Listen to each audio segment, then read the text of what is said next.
Assalamualaikum warahmatullahi wabarakatuh. Bismillah, alhamdulillah, wassalatu wassalamu ala rasulillah, wala hawla wala quwwata illa billah, ma ba'd.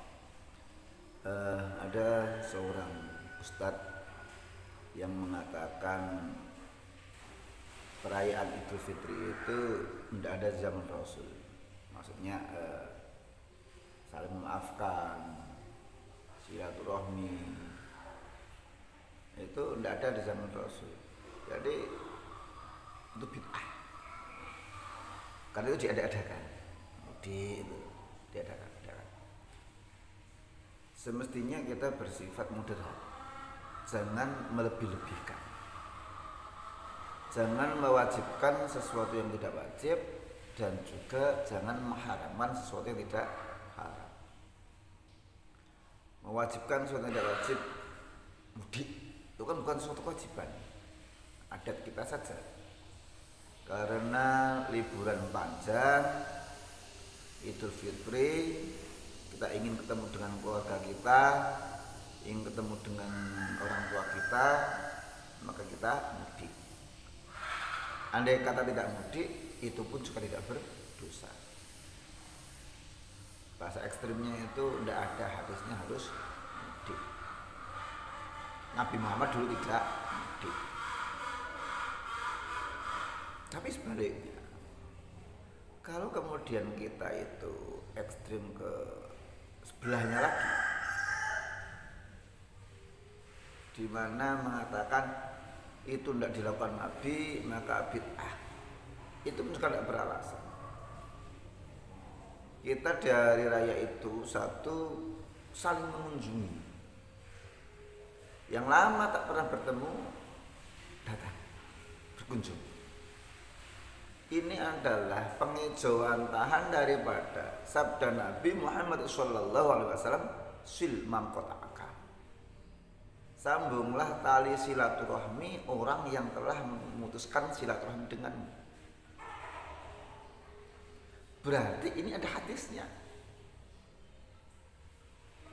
Yang kedua, biasanya ketika kita itu berkunjung, nanti ada orang ngasih hidangan, tuan rumahnya ngasih roti ya, tape ketan kayak itu juga melaksanakan perintah Nabi.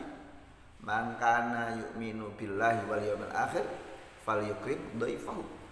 Barang siapa beriman pada Allah dan hari akhir, maka hendaklah ia memuliakan tamunya. Lalu seringnya orang tua macam kita itu, atau orang yang lebih tua dari kita, memberi uang jajan kepada anak-anak kecil agar mereka bergembira di Idul Fitri.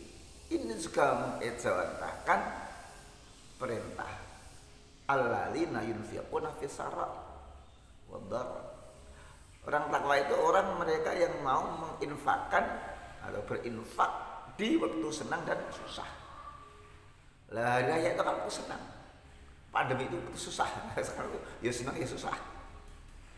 Dan ini adalah ciri orang bertakwa, orang medit, orang pelit, orang pil, orang bakhil, orang kikir,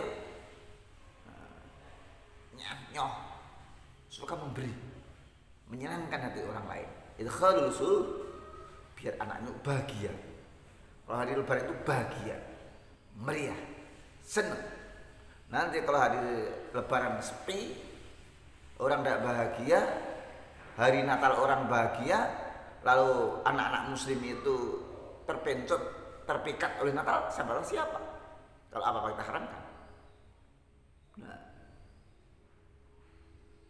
kemudian ada ikrar, mohon maaf, saling memaafkan. Ini juga mengejawantahkan daripada firman Allah wal afina linas, memaafkan orang lain. Maafkan. Juga sabda Nabi wa'fu an dzalama, maafkan orang yang zalim padamu, maafkan. Qur'annya jelas, hadisnya jelas. Bid'ah apa lagi? Nabi kagak melakukan. Yang namanya Nabi kagak melakukan itu bukan jadi sandaran itu aman bid'ah atau tidak. Kalau cuma bilang Nabi tidak melakukan, khutbah pakai bahasa Indonesia, khutbah pakai bahasa Jawa, bahasa Inggris, dia Nabi yang tidak melakukan, sahabat yang tidak melakukan, imam 4 itu yang tidak melakukan. Meskipun kita tahu sahabat Salman Al-Farisi orang Persia, sahabat Bilal bin Rabah itu orang Habasyah, kita tahu Imam Qurtubi orang Spanyol, kita tahu Imam Abu Hanifah itu orang Persia, tapi mereka pakai bahasa Arab. Nah, apa kok dihukumi bid'ah itu masalah. Jadi tradisi kayak gini ya baik-baik saja kalau kita lestarikan. Melestarikan tradisi Indonesia, di mana di hari raya itu kita saling maafkan. Mana yang bilang meminta maaf itu tidak harus Lebaran, kita salah minta maaf itu betul, it's right every time. Istighfar every time. Tapi nyatanya orang habis sholat juga suruh istighfar. Assalamualaikum warahmatullah, assalamualaikum warahmatullah. Apa zikir pertama kali? Astagfirullah, astagfirullah, astagfirullah. Ada yang astagfirullahalladzi la ilaha illa huwal hayyul qayyum wa atubu ilaih. Ada yang astagfirullahaladzim. Ada yang astagfirullahaladzim alladzi la ilaha illa huwal hayyul qayyum wa atubu ilaih. Ada yang astagfirullahaladzim li wa li walidayya wa li ashabil huquqil wajibati alayya wa li jami'il muslimin wal muslimat wal mu'minin wal mu'minat al ahya'i minhum wal amwat. Logika kan itu kan tidak habis maksiat, tapi sholat itu pun minta ampun pada Allah Subhanahu wa taala. Kenapa? Bisa jadi dalam sholat itu masih kurang. Rukuk kita kurang sempurna, sujud kita kurang sempurna, hati kita kurang khusyuk. Atau malah dalam sholat kita geremeng pada imamnya, dalam sholat kita geremeng pada suami, pada istri, pada anak, pada tetangga. Mungkin sholat kita masih banyak saat yang kita tidak merasa itu. Pun demikian kita dalam hidup bermuamalah dengan orang lain. Mungkin kita tuh bergurau, tapi kadang-kadang kita menyakiti hati tetangga kita.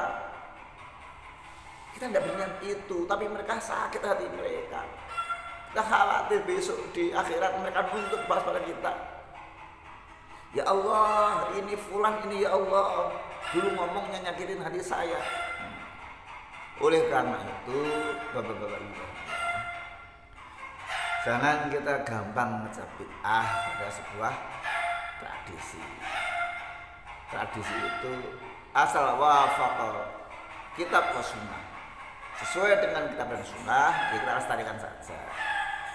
Tapi kalau khalafal kitab dan sunnah, bertentangan dengan kitab dan sunnah, ya kita tinggalkan.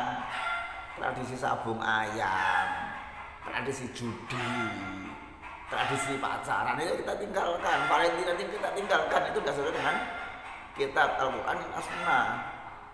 Tapi kalau silaturahmi jelas, wal arham jelas,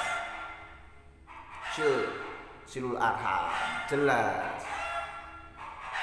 silman qata'aka jelas, pijakannya jelas, Qur'annya jelas, hadisnya jelas, maka jangan diharam-haramkan. Kalau semua kembali pada zaman Nabi, bagaimana? Deadlah, matilah kita. Karena zamannya sudah berubah.